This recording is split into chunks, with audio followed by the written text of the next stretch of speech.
Hello, everyone, and welcome back to the Outside the Arc College Basketball Podcast. I am Miles here, back for another episode. I didn't record a podcast last week because there weren't a lot of good games, honestly, between Friday the 14th and that Monday, so I felt it wouldn't be useful to talk about, Kentucky beating up on teams like, I don't know, whoever they played, Grand Canyon, or Duke playing Fairfield, who I know from watching them are a really bad team. Just it was a bunch of cupcakes, and then there was a Champions Classic, and that's what I'm gonna dive into first. But yeah, I didn't feel it was worth it to put out a podcast to talk about teams beating up on a bunch of cupcakes before the tip-off marathon, because that was when the first really good games came. Yeah, I know there were maybe a couple interesting games that I might have missed, but honestly, I didn't watch too much basketball that first couple of days. Like, I watched a couple opening games, but it just was, those are the first couple of days that, there really isn't much to watch. And then, obviously, on Monday, Tuesday, going into the tip-off marathon, that was when the games really started to matter. And that was when the first real games came. And those were some impressive games, obviously. And I want to dive right into Champions Classic. Obviously, Champions Classic, as we know, was really big for college basketball. It's a great tournament, and they have lots of great players and great teams. And, it's a great tournament, and I really thoroughly enjoyed it. And so obviously this year the matchups were Kentucky, Kansas, and Duke, Michigan State. So I'll start first with Duke, Michigan State. First before I even get into that, as you guys I assume know if you're listening to this, it's that Duke beat Michigan State 81-71, and Kentucky, I wouldn't even say pulled away. They destroyed them in the second half, 72-40 over Kansas. Now, before I get into individual teams, I said before I get into the individual performances, I said last week 2 weeks ago, that I thought Duke was the number one team in the country. And I'll be honest, right now, I can't really separate Kentucky and Duke. If they played today at a neutral court, I'm not really sure who would win. And I know there are people saying, oh, well, Kentucky, they're the best college basketball team we've seen in the past 20 years. Obviously, they're super, super talented, but I'm not sure if I'm ready to declare them the best college basketball team I've seen in the past 20 years. I talked about Kansas being vulnerable in terms of the Big 12. Now, certainly I didn't think they would lose that badly, but they need more consistent point guard play. They need to be playing Kelly Oubre more, and I'll get to that. And I don't know if that Kansas Kansas win is really as great as people think it seems. It's still a great win, but maybe it's not. I personally would have ranked Kansas between 8 to 10 in the first preseason poll, instead of like number 4 or 5, wherever they were ranked. And I think Kansas don't even know if I put them in my top 15 right now, given what we've seen out of them. And they've got a tough. I won't even dare to say that the game in Florida this week on Thursday against Rhode Island might be a trap game for them. I'll talk about Rhode Island knocking off Nebraska later, but I'm not sure if this Kansas team is really.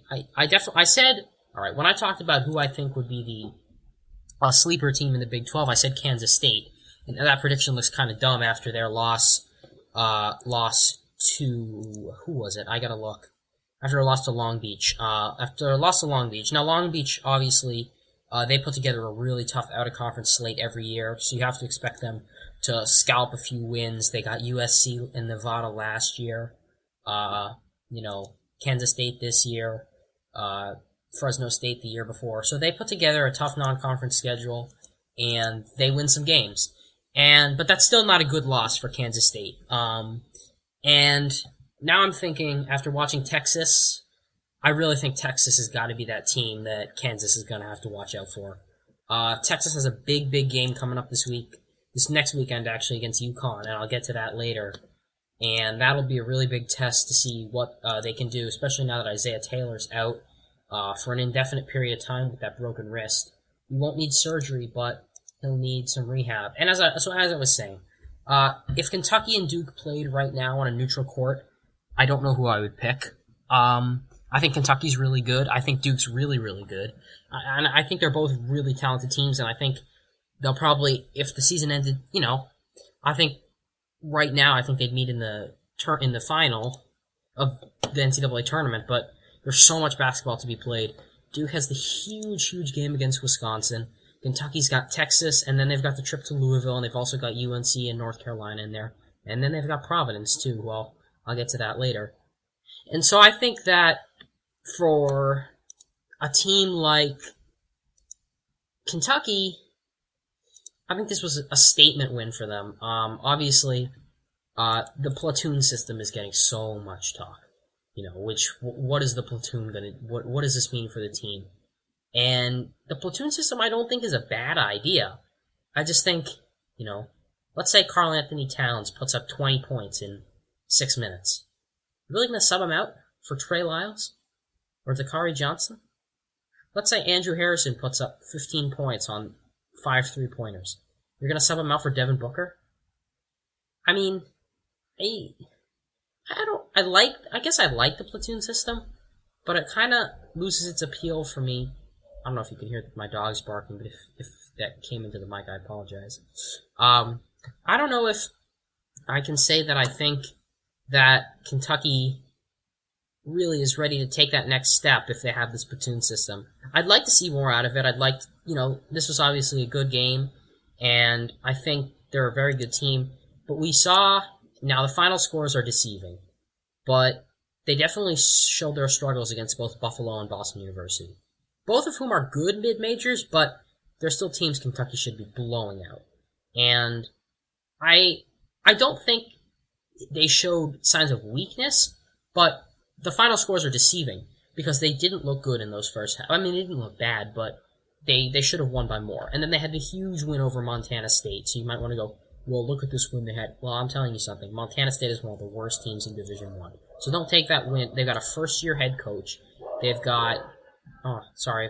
If you can hear the dogs, I really apologize for that. But if not, sorry about that. Anyway, Montana State, really bad. Their next opponent, Texas Arlington, also really bad. So I can't take much weight into 2 wins. 2 wins right now. They're playing a bunch of cupcakes. They played Grand Canyon, who's a for-profit institution, and maybe in another episode I'll talk about why I don't think a for-profit institution should be playing Division I basketball. But anyway, I thought it was, I think this is a good move forward for Kentucky. And then about Kansas, well, Frank Mason went 1 for 10 in shot attempts. He scored 5 of his 7 points off of free throws. So I'm not sure if, what they're going to do. Devontae Graham didn't score a point in 14 minutes of play. I'm not sure what they're going to do about the point guard position. They definitely need more out of it. But Kelly Oubre only got 13 minutes, 4 minutes against Cal Santa Barbara. I mean, what are you doing with the guy? So, Ken Palm's offensive rating for him against Kentucky was 114. And he played 13 minutes. And he played 4 minutes against UC Santa Barbara. Cliff Alexander had an offensive rating of 82 and played 19 minutes. I think they're both super talented guys who should both be playing more minutes, especially Kelly Oubre. I don't see why he's not getting more than 13 minutes because I understand this is a good team, and obviously he had the foul trouble early, and I get that. And he needs to stay out of foul trouble, obviously. But I think 4 minutes against Santa Barbara? I get Santa Barbara's a good team. They have Alan Williams, who could be a future NBA player. But, shouldn't he be scoring more? Giving him more minutes? But anyway, the guy that I thought looked really good was that Ukrainian. I'm going to try to pronounce his name. Sviatoslav Mikhailiuk. I thought he looked pretty impressive, in limited time. Not even limited time. He played 23 minutes. I thought he looked impressive. I think he can be a good player in the future. Needs to work on the shot a little bit. But I thought he definitely looked good, so that's a good sign for Kansas going forward. This Kansas team is going to make the tournament. They're going to be a top 3 seed. I think we all know that. They just need some time to gel, and I think this point guard play, it's going to be an issue for them until they can figure it out. They have got a really tough 3-game stretch later in early December with Florida, Georgetown, and Utah. So they're going to have to, make a big stand in that 3-game stretch if they want to make big noise going into Big 12 play. On the other matchup, Duke versus Michigan State. Talking about Duke. Duke, I think, obviously they've looked great. There's no doubt about that in terms of what they can do. Jaleel Okafor, I think, we all expected him to be a good player, and that's exactly what he's done. I mean, he's, played very well. Maybe hasn't been the rebounder I was expecting. Well, no, never mind. He's been a pretty good rebounder. So yeah, definitely Jaleel Okafor's been good. Justice Winslow's been good. Even Grayson Allen's been good. Quinn Cook has looked better. This is a team that has a lot of talent and is ready to go really far in this tournament. Maybe, I'd like Grayson Allen a lot. But actually, looking at the stats, it looks like he played well against Presbyterian and Fairfield, and they got almost no time in the next two games and didn't play completely against Stanford. That's interesting. I think Grayson Allen's good. Maybe he's obviously not as good as some of those other guards, but yeah, this is a deep team.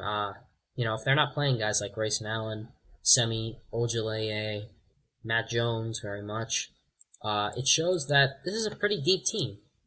They have a lot of... Actually, they are playing Matt Jones a fair amount, but they're not playing Ojeleye, however you say that. He's a pretty good player. So yeah, they've got the big game against Wisconsin, and then the UConn game in New Jersey that I may or may not be attending. So if I do go to that, I'll definitely be talking about that, because that would be an awesome game. And then the ACC play, and the ACC, I'm going to talk about the ACC in a little bit, but the top half of the ACC looks good. The top half of the ACC certainly looks very promising with those really tough teams you've got there. So, I'm not ready to go ahead and say that Duke is the title favorite, but they certainly look like they could be definitely up there, and they're pretty good. Definitely, they're pretty good. So I didn't just put them at number one for a reason. Michigan State. Now, Michigan State, obviously, this is not the same Michigan State team we've seen in years past. And they're not the most talented Michigan State team we've seen in years past. But they're still pretty good.